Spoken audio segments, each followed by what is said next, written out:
Ruhumu saran bitmeyen tufan, hasretinle bu dünya bir zindan olsa da hükmü hakkımda idam.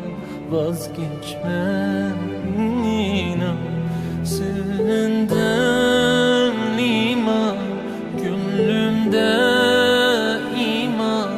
Karanlık dünyada ışığım Kur'an, kurtar kederden. Yoruldum dertten, kanayan yarama sensin tek merhem. Vazgeçmem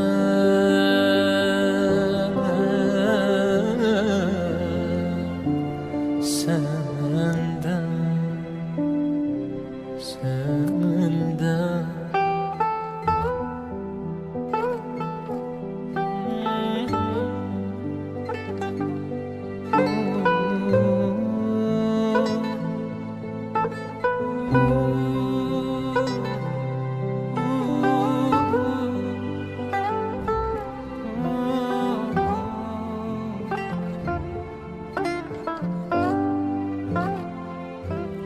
I am drift, what now?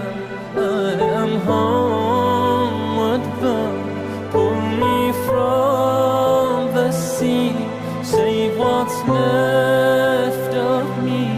Kurtar kederden, yoruldum dertten. Kanayan yarama sensin tek merhem. Vazgeçmem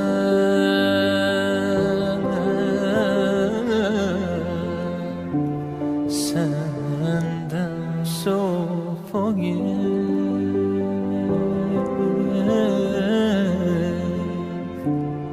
my